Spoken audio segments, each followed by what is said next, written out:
nosotros lo que hacemos, una vez que nos entran las víctimas, es judicializar temas cuando hay que judicializarlos, cuando no hay que judicializarlo todo. Es decir, el SAID que ha explicado bien, yo os he dicho, es un servicio único. En España para mí es único, y yo creo que en Europa también, porque que te venga una víctima de racismo o de xenofobia y se ejerza una acusación particular de manera gratuita desde el primer momento, bien haciéndole la denuncia. A veces la víctima tiene que ir con la denuncia hecha a la comisaría de policía antes de hacer tú. Y llevarle o bien un juicio de faltas para lesiones de entidad pequeña, o bien un procedimiento abreviado hasta sentencia con un asesoramiento jurídico que intentamos hacerlo que tenga una calidad mínima y a mí no quiero entrar en competencia con el turno de oficio, pero para mí con bastante más claridad que lo que hoy día es el turno de oficio. Turno de oficio al que pertenece, pero eso sería otro tema. Que seas capaz de hacer juicios de faltas, procedimientos abreviados hasta sentencia, recurso de apelación, es decir, hasta la última instancia, agotando el derecho allí donde la víctima tienes que agotar su derecho, es un servicio único. Si hay que presentar un recurso de casación, se presenta un recurso de casación y vamos al Tribunal Supremo. Si hay que presentar un recurso de amparo al Tribunal Constitucional, que lo hemos hecho, aunque hoy día ya es usar caso para hablar del recurso de amparo, pues también lo hacemos. Por un lado hacemos esto, y por otro lado ejercemos acciones populares como entidad, que esas las conocéis todos, porque estáis aquí casi, bien sea por la prensa o bien sea por el medio que sea. La tradición de racismo, que es como de 20 años, es bastante larga en esta materia. Como entidad bien sola o bien, digamos, de acuerdos con otras entidades que protegen a otros colectivos distintos, ya sea FAGIP, la Federación de Entidades Gitanas, o ya sea Amiga de Mercados en los Campos, en el tema del antisemitismo, etc. Y los casos son conocidos de todos, desde los casos famosos ya, archifamosos de Librería Europa, de Pedro Valera, primera parte. Segunda parte no estuvo solos, ahí estuvo ya Miguel Ángel Aguilar, que es el fiscal de delitos de odio, que ahora me referiré, que es una pieza clave en este tema. Continuamos después en una línea clarísima con el caso de Librería Calqui, con el que llegamos a Audiencia Provincial de Barcelona, Tribunal Supremo en casación, incluida la vista en el Tribunal Supremo, y ahora se está planteando, hemos ido al recurso de amparo, y no voy a explicar lo que pasa ahora en el Constitucional, porque sería un poco alargarme y tengo poco tiempo. Y ahora estamos planteando ir al Tribunal de Derechos Humanos de Estrasburgo, pero es muy difícil, porque la vulneración del derecho al honor no es uno de los derechos que están protegidos expresamente en el Convenio de Roma, que es el que protege, se encarga de proteger el Tribunal Europeo. Estamos dando vueltas, porque tenemos un plazo de 6 meses, es algo muy complicado. No tengo mucha esperanza en ello, pero bueno, hemos hablado con la mitad de los Hausen y con los racismos, hemos decidido intentar la vía de Estrasburgo. Curiosamente, hoy día es más fácil que el recurso de amparo constitucional, pero bueno. Más acusaciones populares, una acusación popular que recordaréis sería la del caso de los ferrocarriles catalanes, la chica ecuatoriana de menor edad, a la que ese señor le pidió, y bueno, allí todo el mundo se volvió loco porque se vio en la prensa, la grabación era clara, salieron los telediarios y se movilizó todo el mundo. Ese caso es muy importante porque dio lugar a lo que era la Fiscalía contra la homofobia de la Fiscalía Provincial de Barcelona, derivarse en lo que hoy es la Fiscalía para Delitos de Odio y Discriminación que dirige Miguel Ángel Aguilar. Tras la creación de esta Fiscalía todo ha cambiado y estamos viendo otra realidad y hay otra esperanza. No es lo mismo que sobre racismo lleve luchando 20 años, una sociedad en particular, a que ahora tengamos una figura de una Fiscalía creada en Cataluña con un fiscal especializado, que es una auténtica maravilla tenerle siempre, porque coincidimos en el 99% de las cosas. Y bueno, entonces el caso Ferrocarriles lo que hizo fue eso, fue activar esa Fiscalía. Miguel Ángel Aguilar y la jefa de la Fiscalía de Cataluña, que es Teresa Conde, que evidentemente respalda esa Fiscalía. De momento, más acusaciones populares que tenemos en marcha. Tenemos el caso de la Anglada, el Josep Anglada, que hicimos el juicio en el jugador de una empresa, Miguel Ángel Aguilar como Fiscalía y nosotros como acusación popular, y ahí no sé si íbamos solos o ahí íbamos solo como entidad, ¿no? Hubo una sentencia condenatoria contra el segundo, el lista electoral de las elecciones de 2007 y hubo una absolución contra la señora Anglada porque la magistrada de Manresa consideró que no había una prueba directa. Intentamos fundamentar la prueba indirecta en derecho penal, que es uno de los temas más complicados que puede haber. Yo creo que sí que había, mediante la prueba de indicios, se podía haber construido una condena. La magistrada no quiso hacerlo. La Fiscalía y nosotros no hemos recurrido a esa sentencia. El condenado, obviamente, ha recurrido esa sentencia a la Audiencia Provincial de Barcelona.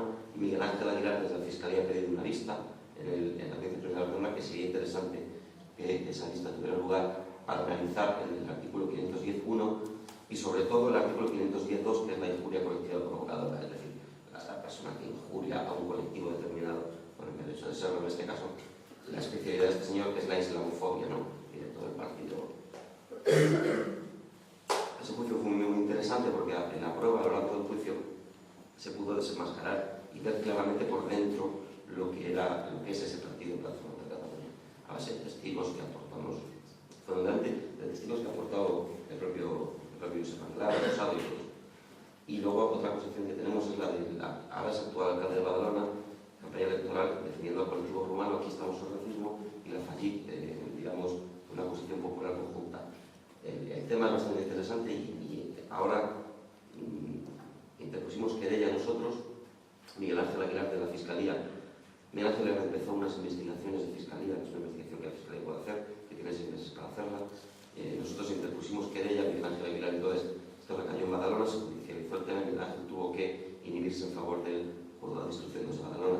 La juez de Badalona no sabía cómo el 90% de los jueces, cuando les hablas del artículo 510, 1, 512, 511, 512, ni siquiera saben realmente de lo que estás hablando, porque es una materia que requiere una especialización más alterante. En este caso de Badalona, interpusimos una querella y luego una bastante fundamentada. Esa querella no se admitió a trámite por la jueza Badalona, recurrimos en la apelación, la sección séptima de la Audiencia Provincial, con siendo ponente doña Ana Ingenuo, no la admitió a trámite. Una cosa es que no la admitido a trámite y otra cosa es que la jueza de Badalona tenga, digamos, no sé si decir el arrojo, el valor o el criterio jurídico acertado para dictar un auto de procedimiento abreviado que equivaldría a un auto de procesamiento, vamos a llamarlo así. Auto de procedimiento abreviado, eso podría abrir las puertas a un eventual juicio oral contra el alcalde de Badalona por el artículo 512, pero eso lo veremos. De momento está a punto de dictarse o bien un otro archivo o bien un auto de procedimiento abreviado. Si nos dicta un auto de archivo, recurriremos nosotros en la apelación, y si dicta un auto de abreviado, los abogados del señor recurrirán, evidentemente, y volverá el tema a la sección séptima, puesto que todo Badalona es competencia de la sección séptima, y ahí sí que el magistrado de la séptima tendrán ya que decir, voy a rectificar o no lo voy a abrir. Por ejemplo, hacer lo que hizo la sección décima, el magistrado de la décima, la sección décima, que fue el que abrió y dijo, no, oiga, vamos a abrir juicio oral por un 512 contra Josep Anglada y contra otros señores. En virtud de una denuncia que se puso, ahora estamos hablando ahora del tema del señor Anglada, que fue la sección 21 de la Audiencia Provincial de Barcelona, que ordenó al juez de instrucción que había transformado esa denuncia de toda la comunidad magrebí de RIC en un juicio de faltas por injurias leves. Fue la Audiencia Provincial que dijo, no es de eso nada, aquí puede haber indicios de un artículo 510, bien 510.1, bien 510.2. Fue gracias al trabajo de un abogado, para mí, que es un 10, que es Antonio Viborra, que está en Vic luchando contra el entorno de Plataforma por Cataluña, contra el entorno de estos señores, y recibiendo y soportando las amenazas continuas por escrito e incluso verbales, todavía no han llegado a un tema físico, que están recibiendo por parte de los militantes. Era siempre, desde el punto de vista de la víctima, digamos, cosas que son carencias seculares de la Administración de Justicia. O sea, lo que es que debe mejorarse el impulso procesal, evidentemente, que la Fiscalía y la Comisión Particular también tienen que estar impulsando el proceso. Que cuanto más tiempo pasa, peor para la víctima y mejor para el agresor. Que hay agresores que se dedican perfectamente a meter tiempo, y que el tiempo lo diluye todo. Eso, lo que estamos todos los días en la Administración de Justicia lo sabemos. Y una serie que hay que impulsar la ley de protección a testigos y peritos en causas criminales para que las víctimas no declaren viendo la cara a su agresor, que la ley nos da, hay leyes, nos dan mecanismos para hacer videoconferencia, biombo, etc. Videoconferencia no, pero bueno, biombos y otra serie de cosas. Necesidad de terminar con la llamada victimización secundaria, que es un problema que tenemos enorme. O sea, la víctima, claro, respeto a su médico. Lo que no puede hacer es ir contando su versión 250.000 veces. Primero a la policía, después al abogado, después al juez de instrucción, después al forense, después, vengas otro día, no puedes estar mareando a la víctima.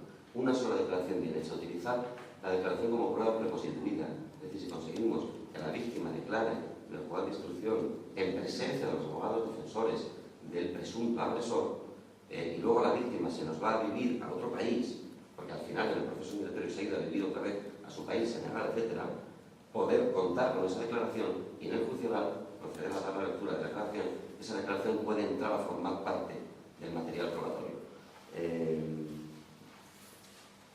Las víctimas necesitan información, o sea, es fundamental que se las informe. Si la ley se cumpliese, sería suficiente. O sea, ¿cuántos juicios nos hemos visto en que el agresor se ha llegado a una conformidad porque el agresor reconoció los hechos, el juicio no se ha celebrado, el agresor se va con una condena y la víctima está en el pasillo esperando sin haberse enterado absolutamente de nada? ¿Qué cuesta hacer pasar a la víctima? Lo he visto en algunos jueces, es una buena práctica, hacer pasar a la víctima y que el propio juez o el ministerio fiscal le explique, mira, ha pasado esto, ha reconocido el hecho de tu agresión y se le ha condenado a esto. Con eso, esos detalles, que no cuestan dinero, la víctima ya está satisfecha por eso. Había unas jornadas de protección de víctimas que se celebraron en Madrid, que la Fiscalía General del Estado, que es la encargada de proteger a la víctima, y realiza jornadas para unificar criterios, etc. Y dice que sacaron unas conclusiones que además son reales y las vemos todos los días. La víctima debe demostrar su inocencia. La víctima es sospechosa de mentir y fabular. La víctima no sabe lo que quiere y no tiene capacidad de decidir. Su percepción es de debilidad, indefensión y quizá de trastorno.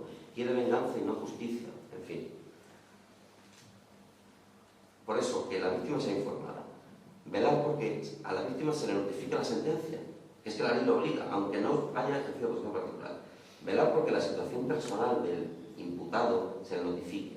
Si el imputado que le ha agredido, el juez ha decidido que entre en prisión provisional a la espera del juicio, que se le informe de la situación. Si el agresor al final tiene que entrar en prisión, que se le informe de la situación penitenciaria de su agresor. De cuándo tiene un permiso de salida, de cuándo tiene un tercer grado. En la víctima siempre asegura. No voy a hablar ya de medidas de alejamiento, etc. Ya me está poniendo la hoja. En fin, es que serían horas las que podemos estar aquí hablando y he traído sentencias, digo, claro, tenemos los hechos probables de las sentencias, bueno, iba a hablar del agravante del racismo, bueno, será en otro momento. Decía Alicia que a veces defendemos, a veces sí hemos defendido a personas con el tema de los abusos policiales, que a veces es un problema. Tenemos aquí al señor Villarejo, que sacó un código de ética de la Policía de Cataluña, que Sor Racismo lo apoyó, que era un auténtico estudio jurisprudencial de toda la doctrina del Tribunal Europeo de Derechos Humanos, que en definitiva parece ser que el gobierno actual se lo cargó en 24 horas. Era un gran... En lugar del código ético, lo que hicieron fue decir una carta de servicios para que los ciudadanos no esperen más de media hora en presentar denuncia, llegar en 12 minutos, dar un trato amable, recoger denuncias en lenguas extranjeras. Bueno. Hay que prestar atención al tema de los intérpretes. Nuestras víctimas son todas extranjeras, básicamente. Muchos acaban de llegar y no hablan castellano ni catalán. El tema de los intérpretes es un tema capital que está en la Unión Europea. Si la víctima no tiene un intérprete, si el juez fuerza a la víctima a hablar en castellano cuando no lo sabe, vamos mal. La víctima acaba cayendo en contradicciones y al final los defensores, los agresores aprovechan esas contradicciones para interesar a la defensa. Es decir, vivimos en un Estado garantista y tiene que ser así. Un Estado garantista. Bien. En este sentido, garantías para los imputados, yo, aunque sea un lujo, yo como el que para mí va a ser siempre el juez razón, garantía para los imputados todas las que la ley marca, pero ni una más. Es lo que siempre ha dicho el juez razón y tiene toda la razón. Los intérpretes están privatizados, son empresas. O sea, es Serprotec y otra empresa, pagan por horas, están deseando irse. Es un desastre el tema de los intérpretes. El tema de los juicios de faltas es otra cosa capital, y yo lo he hablado con Miguel Ángel Aguilar muchas veces. Y con esto acabo, y ya es la última idea. Me gustaría haber entrado en casos particulares y concretos, a hablar de hechos, pero no da tiempo. No puede ser no puede ser que los juicios de falta los lleven los jueces de instrucción. No podría ser. Habría que volver a los juzgados de distrito para que los temas de las faltas se llevaran al juzgado de distrito. No puede ser que un juez de instrucción que está investigando redes organizadas y asuntos complicados tengan mañanas enteras haciendo 15, 20, que he visto yo y lo vemos todos, juicios de faltas. Entre esos 20 juicios de faltas, a lo mejor hay un juicio de faltas, que es el nuestro, que tiene un tema de componente racista claro, pero que no hay lesiones, es una simple falta de injurias, que es lo de todos los días. Negro de mierda, moro de mierda, sudaca de los cojones, vete a tu país que aquí hueles mal, cualquier cosa. No hay lesiones, es una injuria, pero es una afecta al honor bastante importante. Sé que es un juicio de falta, sé que no se puede aplicar la ley del racismo, pero si el Ministerio Fiscal está pasando los 20 juicios de faltas, cuando lleguen de injurias, en que a un señor se le está llamando negro, moro de mierda, de todo, hombre, quédate a juicio, ¿qué más te da? Porque no es lo mismo que el Ministerio Fiscal interese la acusación, a que le interese la acusación particular. Un juez de instrucción no es lo mismo. Los que estamos en este ámbito lo sabemos, no es lo mismo. Entonces yo le digo a mi clase, si puedes hacer algo para que los fiscales no se vayan en un momento a tomarse un café, que se queden a ese juicio, que no les cuesta nada y esto no cuesta dinero. Hay diferencias de criterio, que pues una oferta privada no hace falta que los fiscales estén, si hay lesiones y así, si hay lesiones o amenazas y así, el fiscal está. Pero cuando es la mera injuria, el fiscal no está nunca. Son pequeñas faltas